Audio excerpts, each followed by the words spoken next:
he or she and me. I'm from National Express. I'm the GM for TMOC.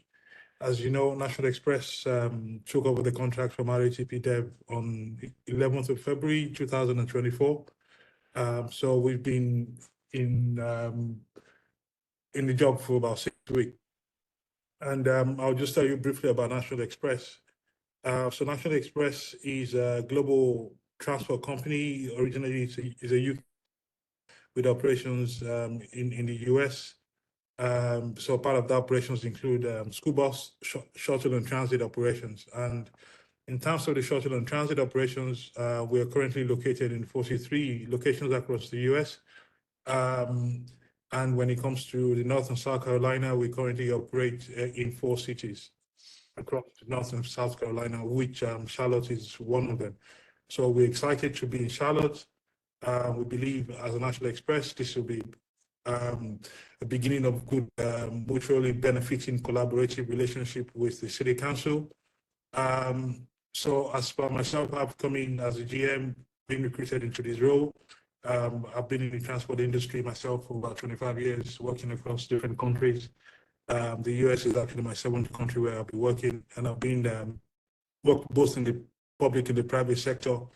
And whilst in the public sector, I've had experience working in local government administration in the UK and back in Australia. So the question is, what have we seen in the last 6 weeks? We've been in TMOC. So we've been engaging with the staff. We've been engaging with bus operators. And I will say that part of that engagement is still ongoing. We expect some of those engagements to carry on for another month or so. We had a meeting with the union. We've got 2 union in the organization, the bus operators union and the maintenance union. We've had a meeting with them officially last Wednesday. And in that meeting was the National Express Director of Labor Operations, who came in from California.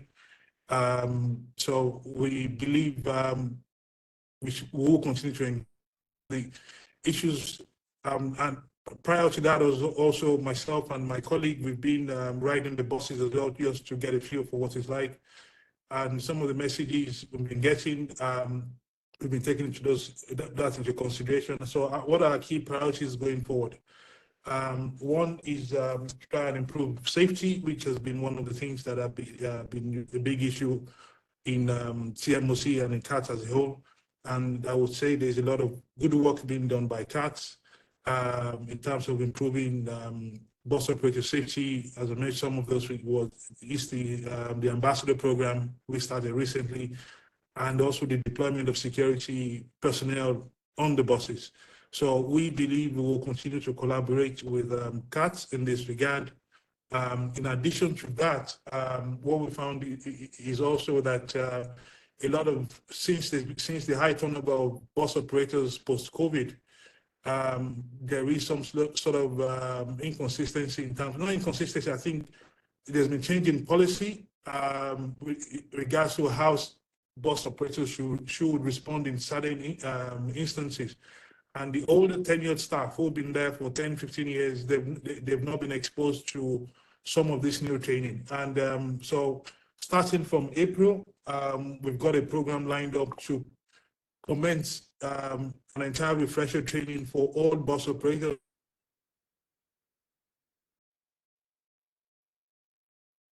We have a lot of tenured operators, people who've been there 20, 25, 30 years, some even 35 years.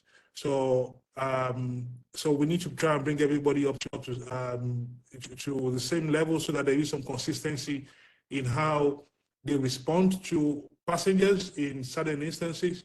So that's regarding training. The other aspect is we need to try and shift the focus of the organization into a more service-oriented organization.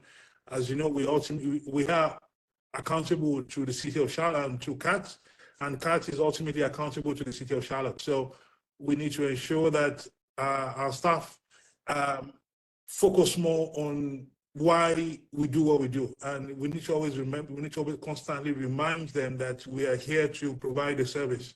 So we need to ensure that we're running a service which is which is attractive to people so that they can use the public bus. In terms of improving our on-time performance, reducing buses that are out of service. So, and that will take a while. So in achieving that, there is some sort of restructuring actually going on within the organization as we speak, so that we can make our operations team a bit more focused. Thirdly is the culture of the organization. We need to build a culture where people feel safe, bus operators feel safe coming to work, staff members are able to speak out without fear of retaliation or intimidation. There's a lot of work going on with that. There's a lot of culture development program, which CAT is also putting together, which we hope we will continue to leverage to use to also improve the culture within our organization. And lastly is about communication. Communication, what we realize is when decisions are being made, lower level staff sometimes want to know what is going on.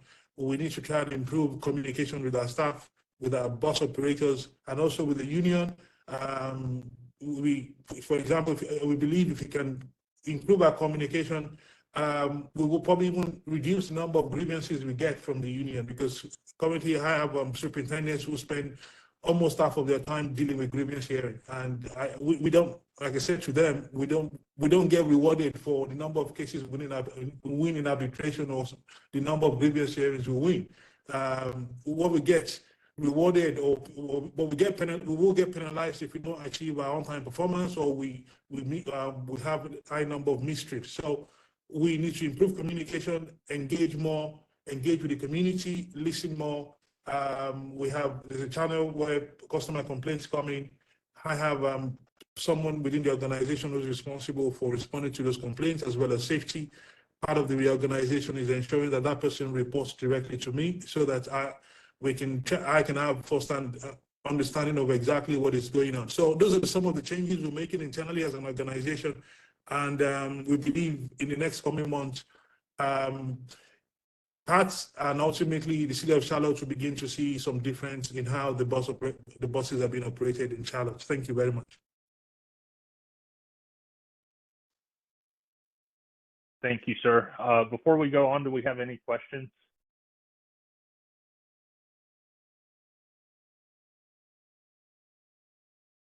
All righty. Hearing none, I guess we will move on to our next agenda item, which is the corridor study update. And that's by Ms. Kelly Goforth. Ms. Goforth, whenever you're ready, please, you have the floor. Okay. Good morning, everyone. I'm Kelly Goforth. I'm the Chief Development Officer for CAT. And I'd like to thank you for the opportunity to talk to you this morning and give you an update on our ongoing corridor studies. Next slide, please. As you know, we've been advancing work on the remaining corridors. I'm sorry. In the 2030 Transit System Plan, in order to be ready to advance these projects into the federal funding process. And this morning, I'm going to give an overview on the red line and the gold line studies and talk about our. Finished with it. Can I leave this meeting now? Okay. If we could let everybody mute their microphones if they're not speaking, please. Thank you. Okay. Okay. Thank you. Next slide, please.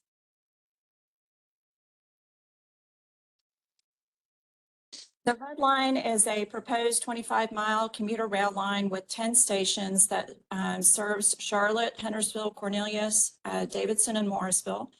And last year, the MTC approved $5 million to update the design of the red line. This study is going to focus on defining the alignment into Center City, confirming the station locations, updating the design of the grade crossing and track, identifying potential locations for a vehicle maintenance facility, as well as evaluating vehicle technologies and a proposed operating plan. Public and stakeholder engagement will be an important part of this study throughout the process.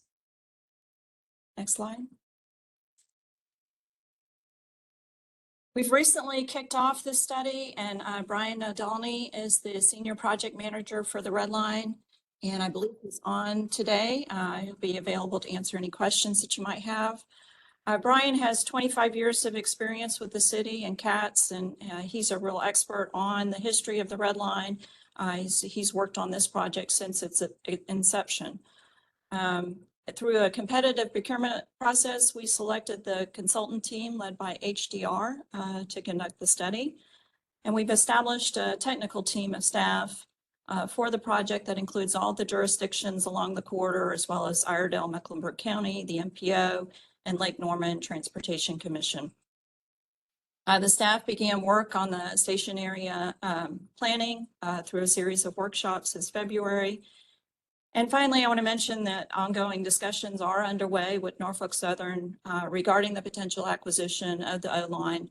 And those discussions to date have been very positive. Next slide. The overall schedule for the Red Line includes MTC updates, including CTAG, as well as public engagement at key milestones during the study. We're now kicking off this process with discussion of goals and objectives, and the public will be engaged on station area planning as we confirm the station locations this summer, and then that will lead to a refined, locally preferred alternative that would be considered by the MTC this fall. The study will then provide an updated design and cost estimate early next year. Next slide. I mentioned we'll have our first round of engagement this spring on the study goals and objectives, and these are the planned meeting dates and locations. We'll have multiple in-person locations throughout the quarter, as well as a virtual meeting. We'll be encouraging participation from the public in a variety of means, including our website update, social media, press releases, advertising, mailings, and writers' alerts as well. Next slide.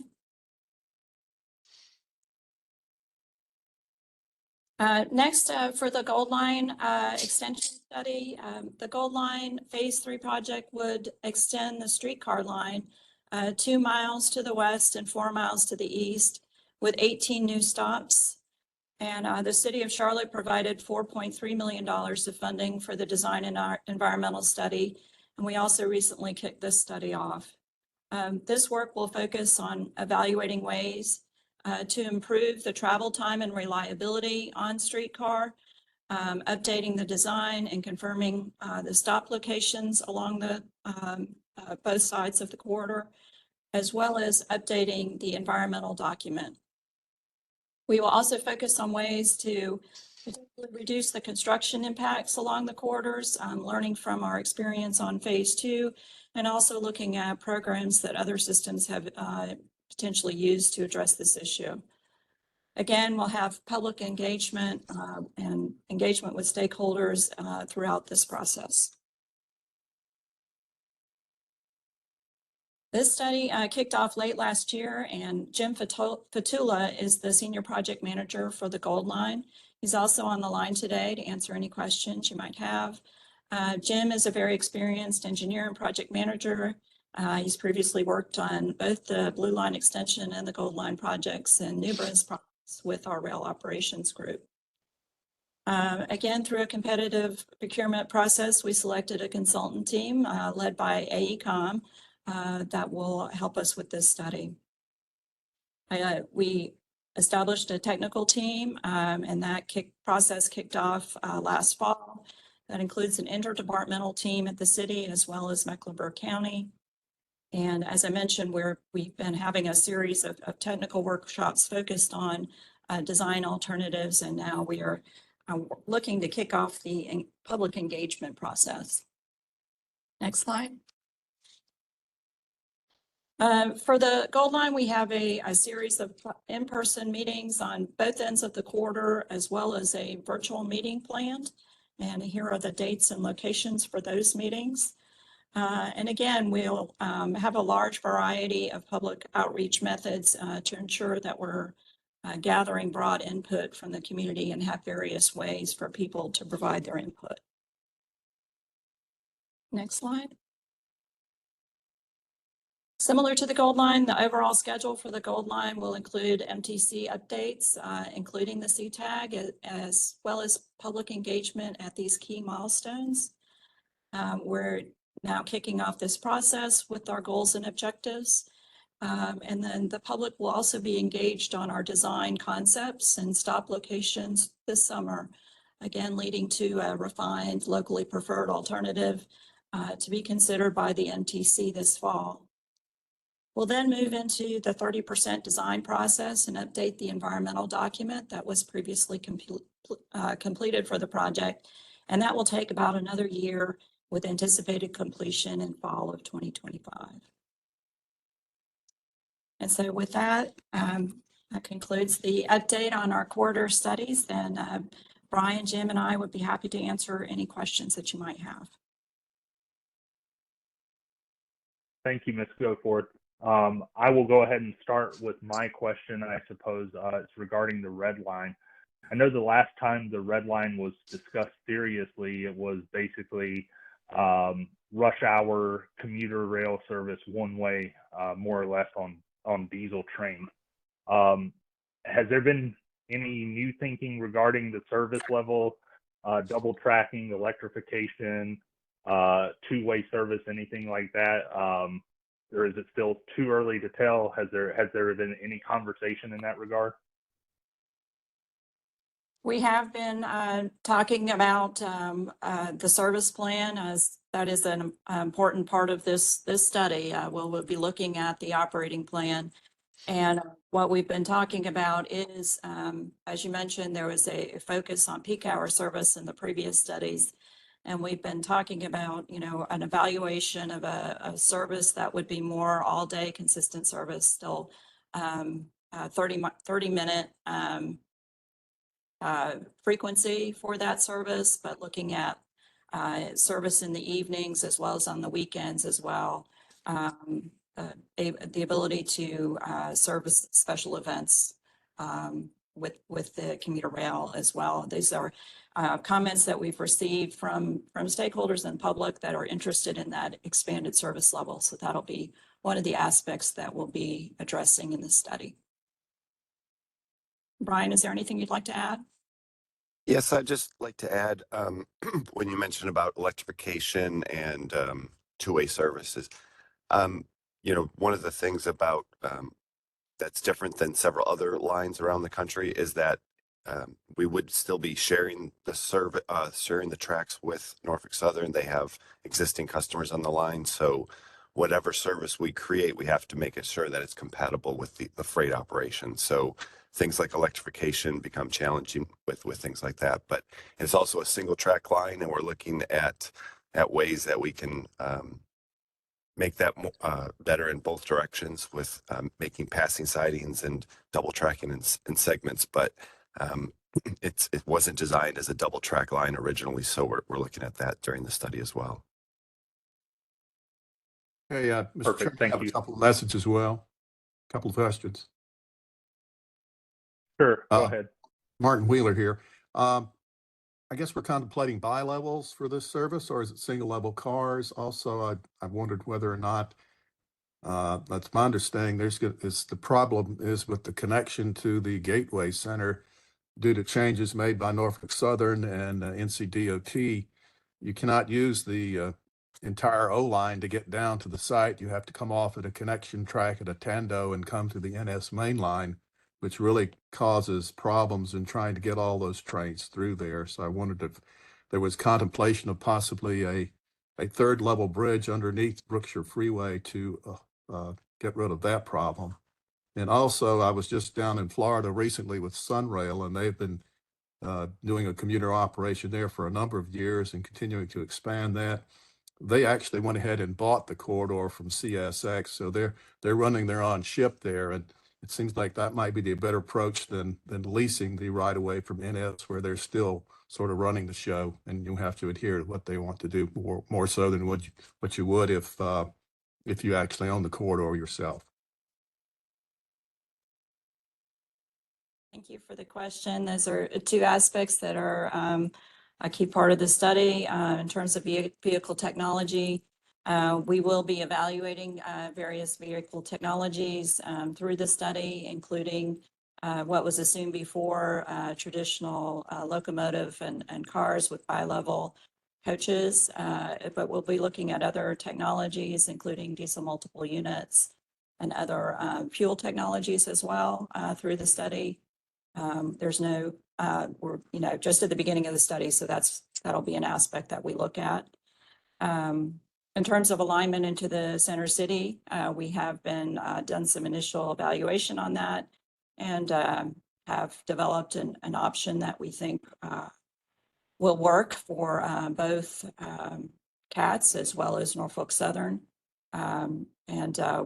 We'll be providing additional information on this as we go forward, but the concept for that, and I'll ask Brian to chime in as well with any details, but would, follow the O line into Center City, a very similar alignment to what was proposed before.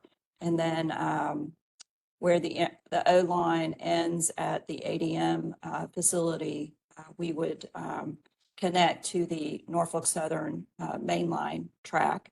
That requires some improvements to allow some additional capacity for Norfolk Southern through that area.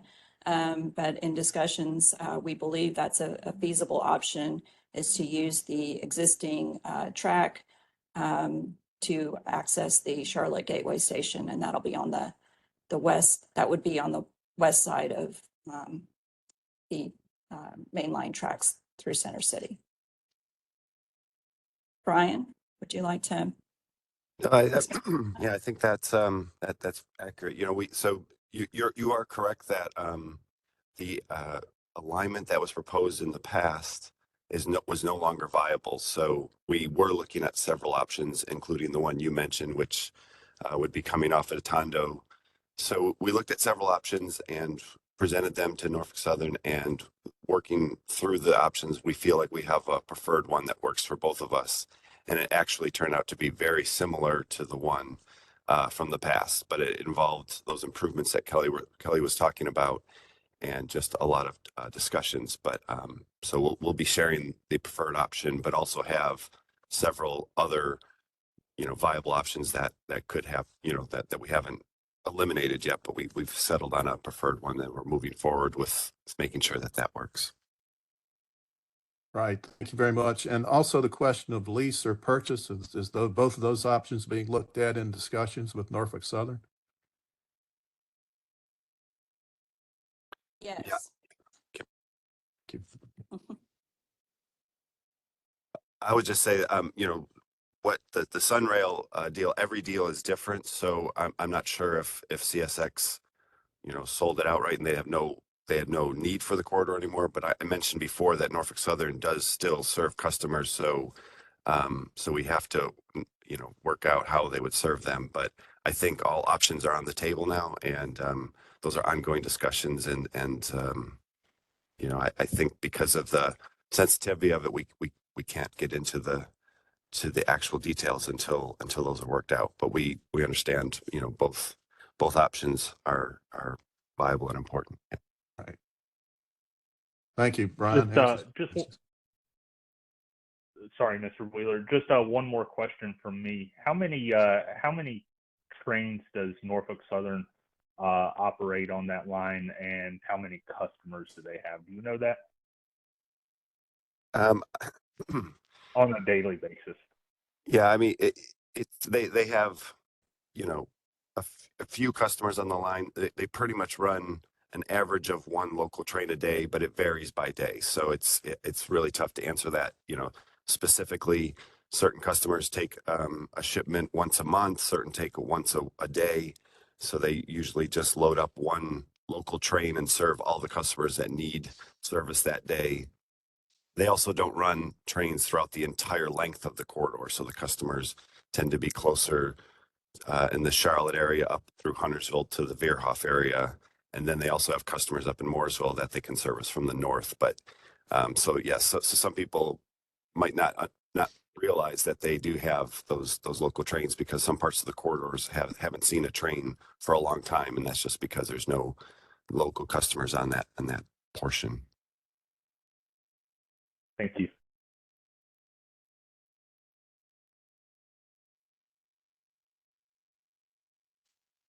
All right, does anyone else have any other questions?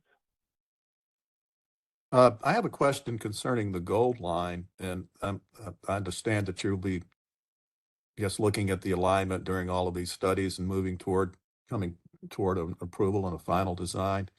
I know it's early, but how do you see the Gold Line moving through the Plaza Midwood section along Central Avenue, which was in the past has been very complicated as far as how you route that alignment to get it back to Central Avenue to move out toward the old Eastland Mall area? So I'm going to turn that question over to Jim. Jim? Yeah, good morning to the committee. That's a great question, and it's something that we're spending a lot of time focusing on. We've been conducting workshops over the past several months with CDOT and planning and some of the bicycle advocacy groups to come up with some alternatives to what those cross sections might look like. So what our plan is with that is to bring together all the cross sections that might work and run those through a vetting process, take the best ones out to the public, get some feedback, and then put together a potential new alternative for consideration. So that's really what we're spending some time on right now is coming up with what that might look like. All right, one other question too. I know with the future Silver Line that's being looked at, was there contemplation of a joint station between the Silver Line and the Gold Line there at Independence and Hawthorne?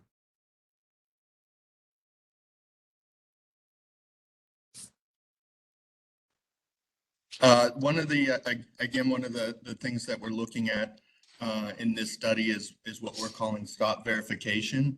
And so we're going back and knowing what we know now about how the systems operate. We're going back through the stops that were proposed from the original LPA and taking another look at what makes sense now and what fits the development and growth that has occurred since those were originally planned out.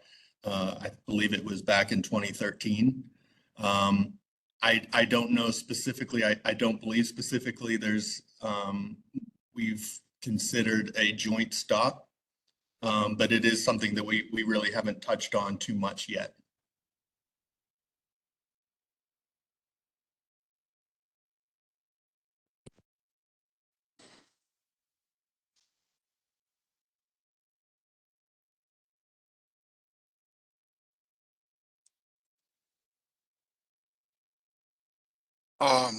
For the group, you see the question in the chat from Mr. Cataldo. He said, how will the NSF trains affect with customers at the stations?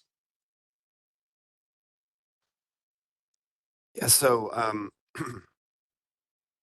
so as I mentioned, it's very lightly served, and we would just be working with Norfolk Southern to make sure that they can serve their customers and still have our stations. So the trains would pass the stations. Obviously, there's no local customers at the stations, so it would just be a coordination of schedules to make sure that our trains have that priority, so that we can maintain our schedule, and the local Norfolk Southern trains would work in between the frequencies to service their customers.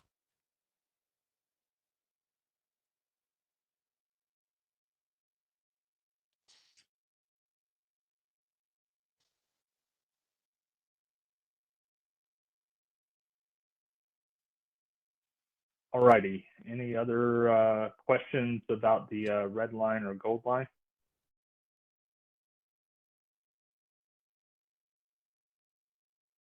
Okay.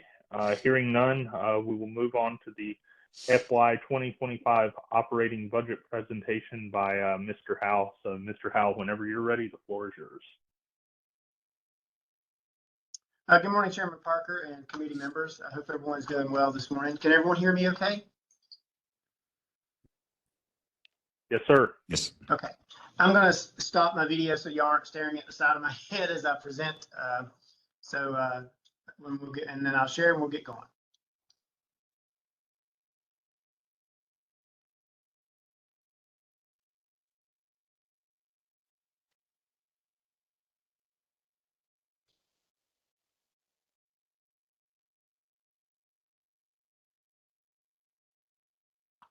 Okay. Is everyone seeing it full screen? I hope. Yes. Yes. Okay. Thank you. Today, this is the presentation that we gave as part of the workshop last month with the MTC. Just as a refresher, and I'll jump ahead, or as a reminder, and I'll kind of jump ahead into the presentation, so we'll go through it a little quicker in the beginning. This year we're doing things a little differently. In January, we presented to the MTC a very high level, kind of strategic level budget that talked more about a lot of the key items and key areas that we wanted to focus on in 25 for the operating, and 25 through 29 for the capital, and didn't have a lot of the numbers yet. And we did that for a couple of reasons. One, we were still consolidating all of the numbers within CATS. We had a very robust and very inclusive budget process this year. And that meant that we took we got a lot of inputs from the operating and other administrative divisions. And it was taking time to consolidate that. So that was one, but more importantly, we made a conscious decision this year to be as inclusive with the MTC as possible. And so the way that is working, and also with CTAG and TSAC as well. The way that's working is we're now having a series of workshops with the MTC. We had the operating one in February. We will have the capital one coming up next week with the MTC, where we go through in more detail from staff's perspective of where we are and present them with, staff's preliminary budgets in detail, and then ask for feedback to see if we're aligned with where the MTC sees that we're need to be going for the next year. And so what I'm presenting to y'all this morning will be what we talked about at the workshop last month. This is just kind of what I touched on here. We already covered the budget process. I'll talk a little bit about where CATS is today, just as a refresher. We'll look at 24 budget to date, and then we'll go into the 25 revenues and 25 preliminary operating budget. This is just some recent accomplishments of the organization, really stretching back over the last year to 18 months. We focused on safety and security, asset preservation, and facilities improvements. We've hired a facilities manager. Mr. Fox came over to us from General Services to be our dedicated facilities manager. You heard Shehi talk about some of the things that we've done related to safety and security within within bus operations, the ambassador program, a couple of the things he mentioned. Safety and security is always top of mind with us. And as we move into the operating budget, you will see that from 23 to 24, and then from 24 continuing into 25, we've made some significant investments or increases in our safety and security budget in response to the requests from our riders, as well as our operators and other staff. Valuing employees, we've worked very hard over the last year to recruit and retain the workforce, an outstanding workforce, retain the folks that we had, but also to recruit into the positions, into the vacant positions. We did add some positions within 24 that were new to CATS. So we did increase our bottom line number of positions. And right now we're looking at adding a few more in 2025, very selectively, and also mainly focused on continuing things that are already underway now. So in other words, we needed to add some positions in 25 to continue to support initiatives that are already underway in 24. We completed our annual rail shutdown with no findings, no issues there.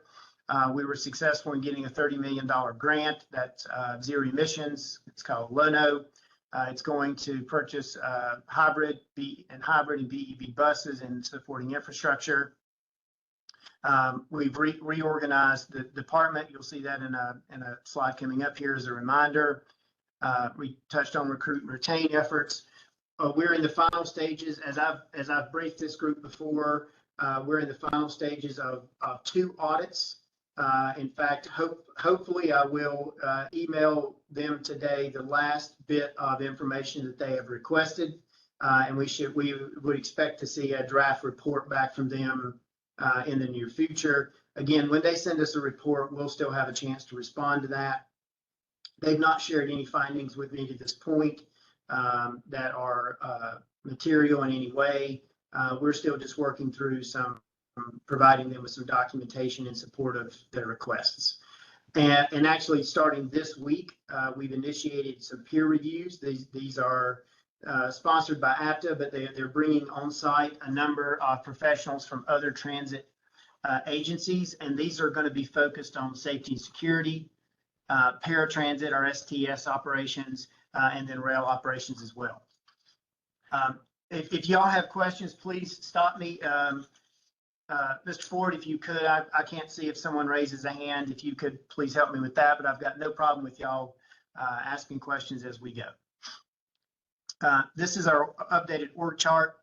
One of the things Mr. Cagle did when he came aboard was working with the senior leadership team was look at restructuring the department into more of a portfolio type organization. And you'll see kind of those portfolios here under the CFO, CAO, the COO position, CDO, and CPO positions. And so that's how we're currently structured now and moving forward.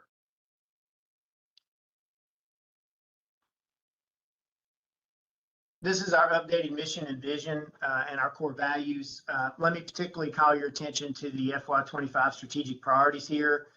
Those will be top of mind as we go through the 25 budget. You'll see that those will continue to be our focus.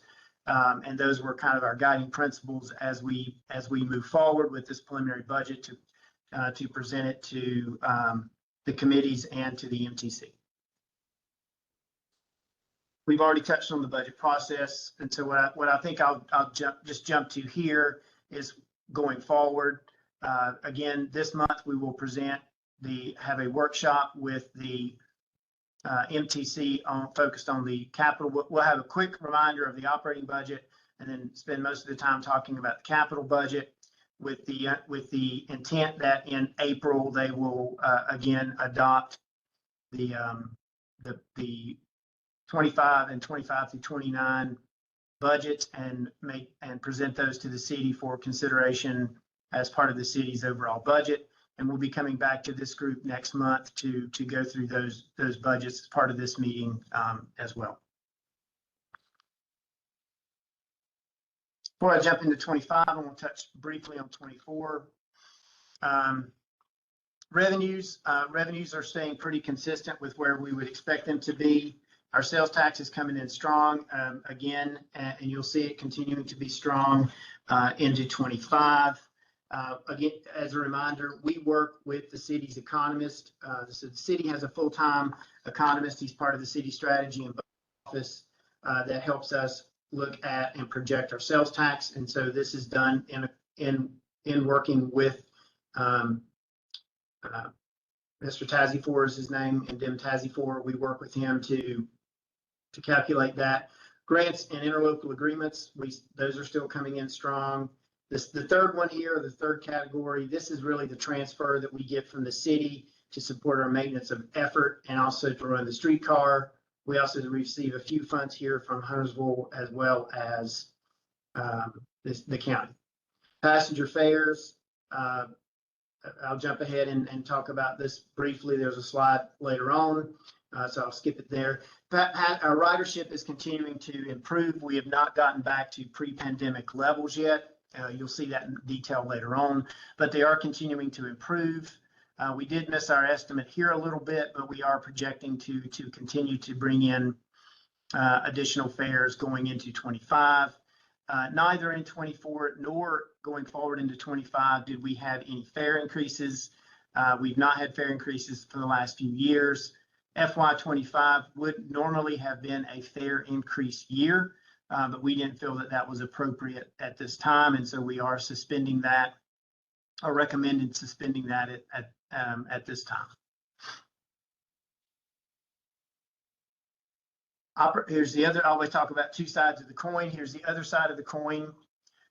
You will see here, so we talked about earlier some of the things that we have done, some of the focuses that we've had since coming aboard, and that has been, valuing employees, recruiting and retaining employees, focusing on safety, security, focusing on maintenance. And you'll see here in those first two categories, how does that operationalize in the real world? Well, it means we're spending some more on personal services, and we're spending some more in operating than we projected. We'll cover that with this year's budget. Our revenues are also coming in higher. If need be, we'll dip into some of our reserve for this. But again, this is the cost of really this is operationalizing what the intent was as we moved into 24. As we get into 25, I do believe what you're going to see as we walk through 25 will be the new baseline budget.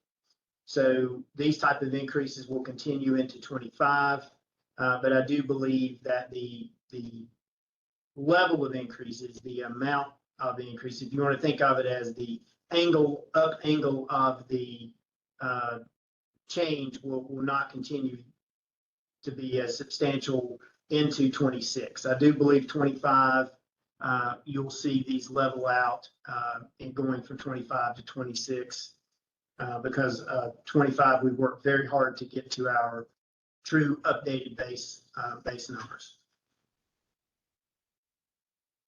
Moving into 25 revenue. Well, let me pause here and just ask if there are any questions.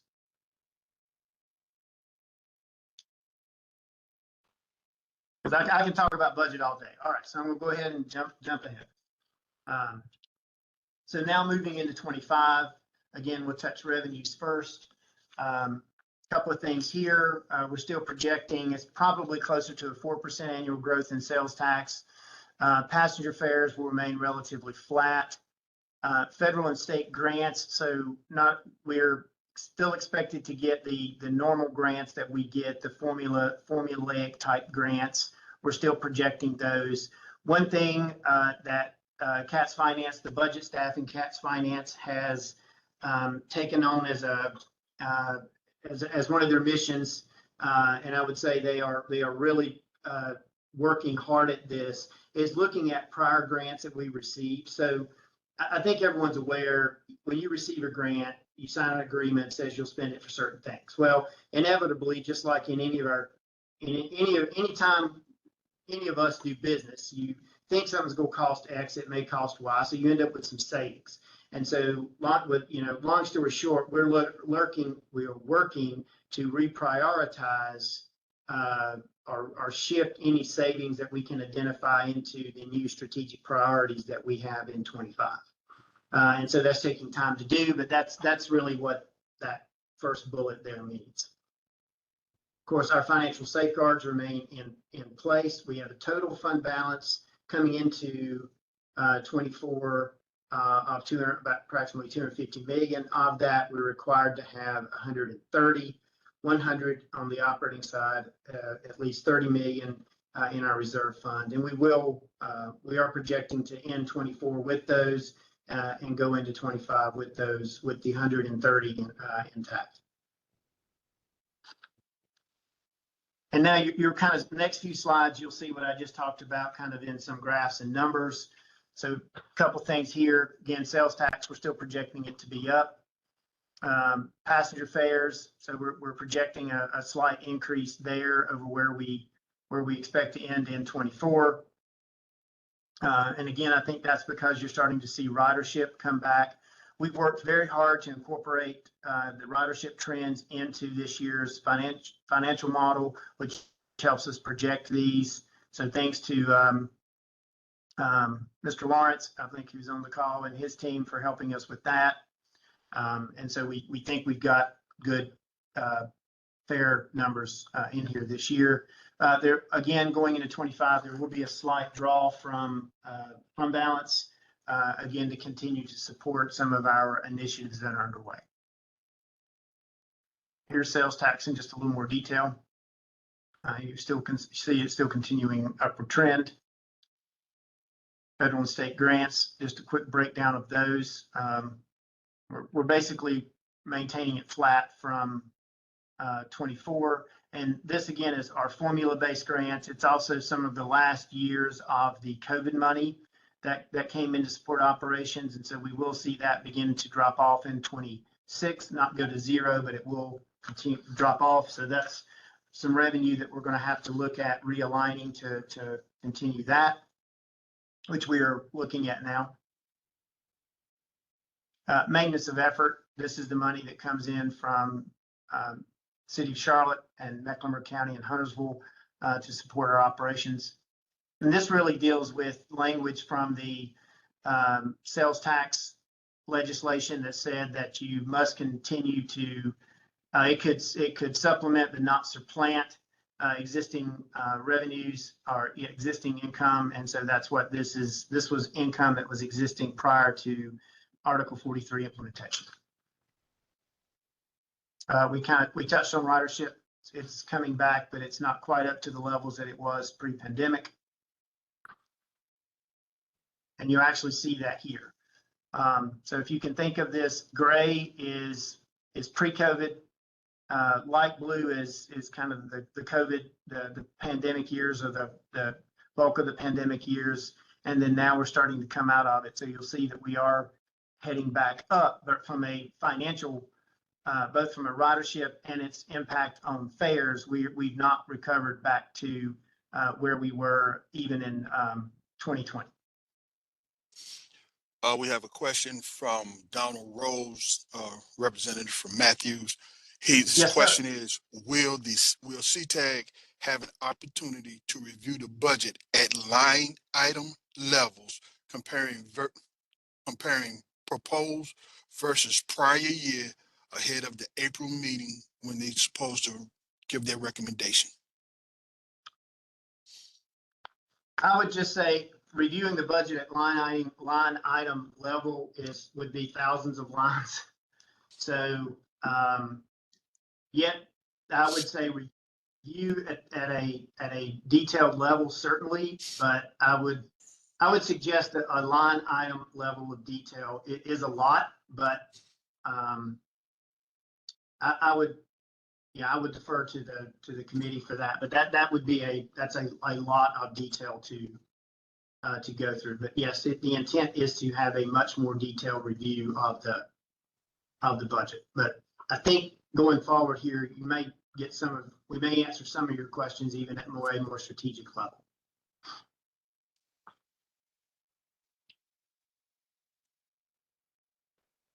I'm not sure if that answered your question or not,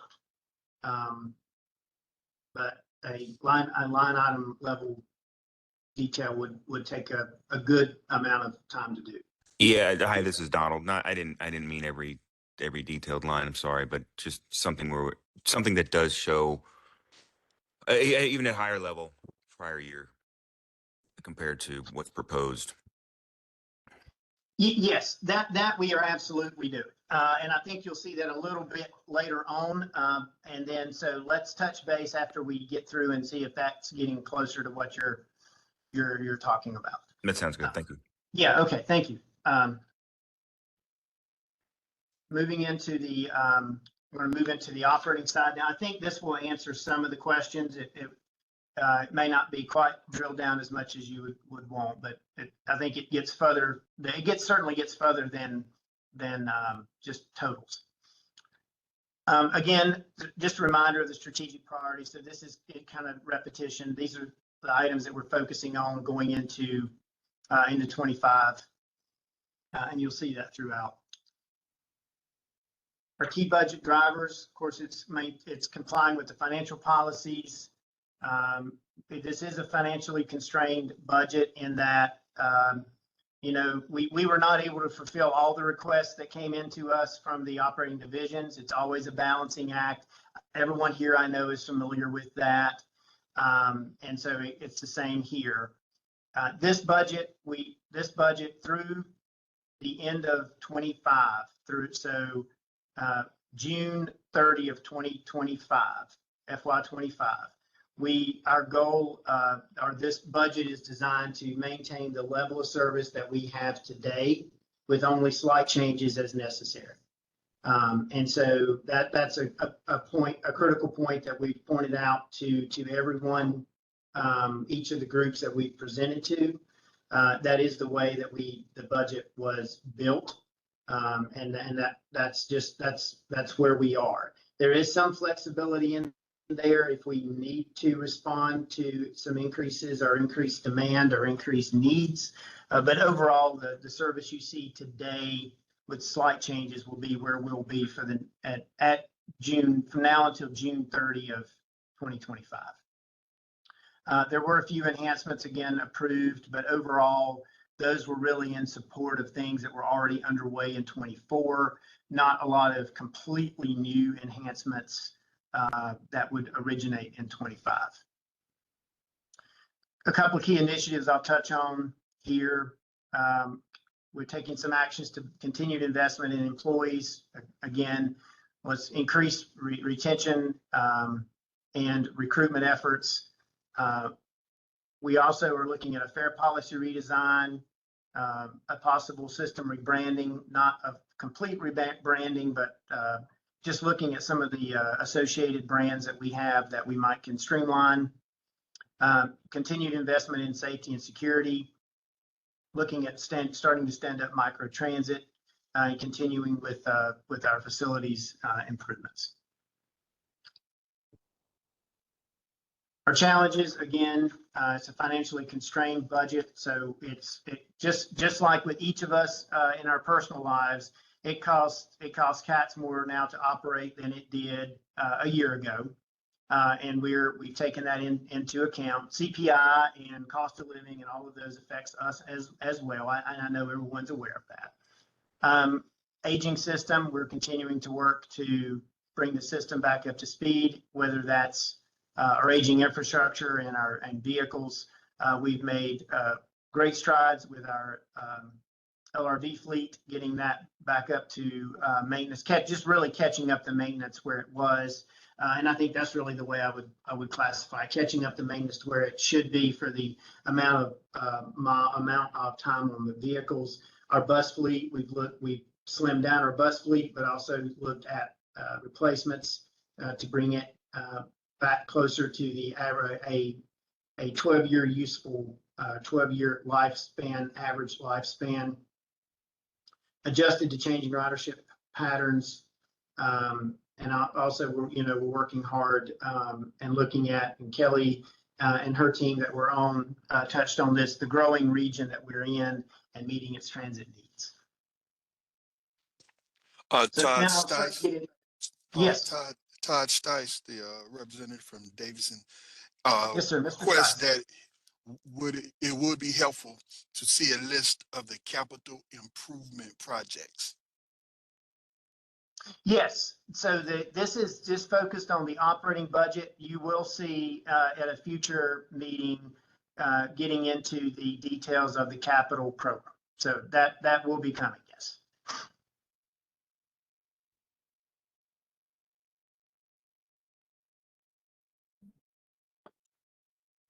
Again, this is a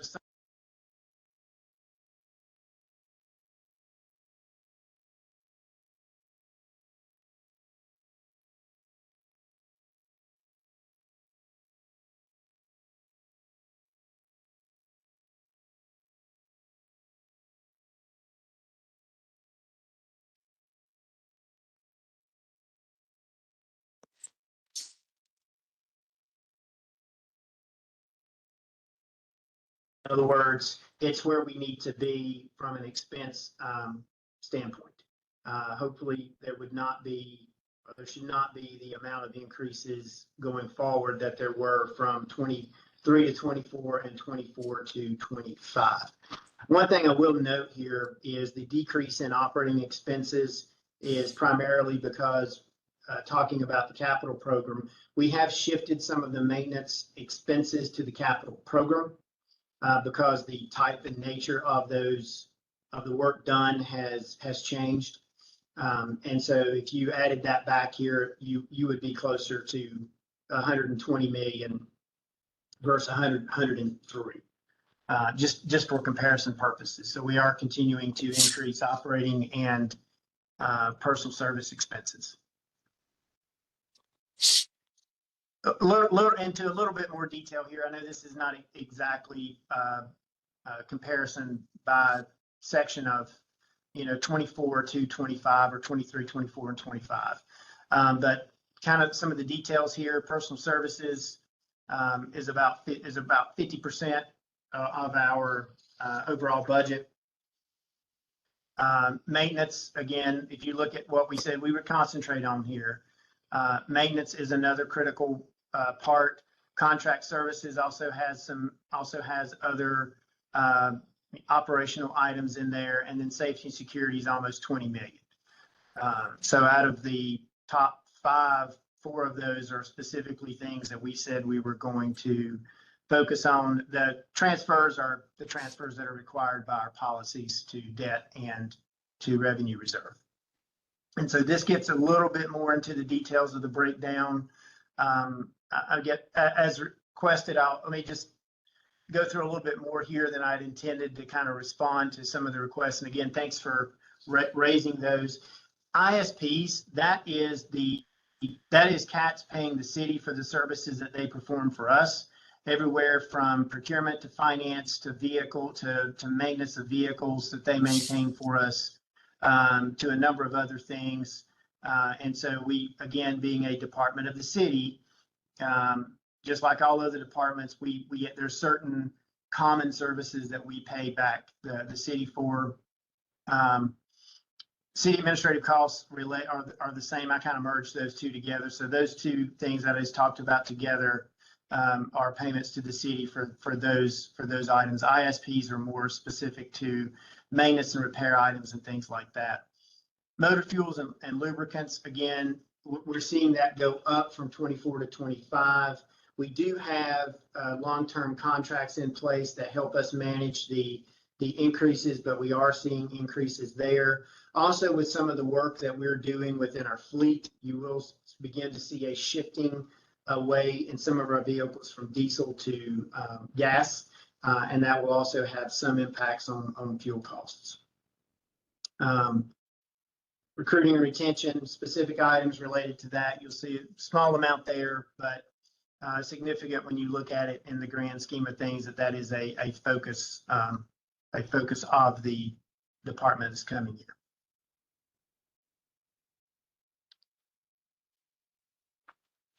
Here's just our amortization schedule. A lot of information on here. What I would point out is that in 25 through 29, we're roughly $18 million a year that is part of our debt issuance. This is a series of COPs that we have, and it is funded by sales tax, a little bit of fund balance within the debt service fund, and then federal grants going forward. We are still evaluating, and so jumping ahead to a bit of a capital preview, senior leadership is still looking at whether we need to add to this for the short term, possibly issuing some COPS to help us with some of our vehicle purchases. We are still evaluating that possibility. And so if we do go there, you may see these costs go up in the short term, but not into the long term going out into 2048. We've kind of touched on the calendar, so I won't revisit that. I think I will just note that as requested, we had already planned to come back to this group next month, again with a more finalized review of the operating budget. And so at that time, we can delve a little deeper into the operating budget. We'll also present and go through the capital budget that once we receive feedback from the MTC. And so next month, you will see both the capital budget as requested at its large category level, but we'll also make sure we'll have folks on the call that can delve a little deeper if we need to. And then we'll go back through the updated operating budget numbers as well, because those are changing daily. We've had a few minor changes since these numbers were put together, but they've pretty much settled out to where we need them to be. Everyone, thanks for your time. I realize that was a lot early on a Tuesday morning. I appreciate your time, and I welcome any additional questions that you may have. Stop sharing and come back on camera.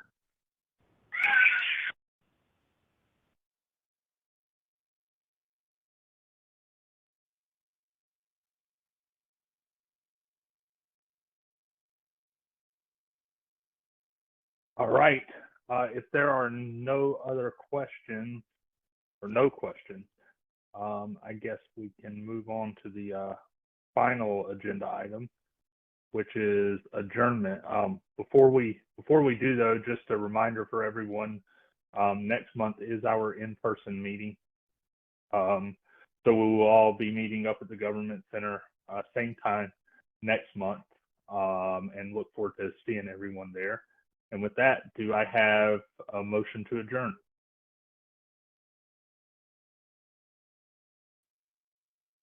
Motion. Do I have a second? Second. All right, all those in favor, say aye. Aye. Aye. Aye. Any opposed, please say no. All right, the ayes have it. Look forward once again to seeing everyone next month, and hope you guys have a great rest of your day. Thank you. Thank you. Thanks, everyone. Thank you. Appreciate your time. Good morning.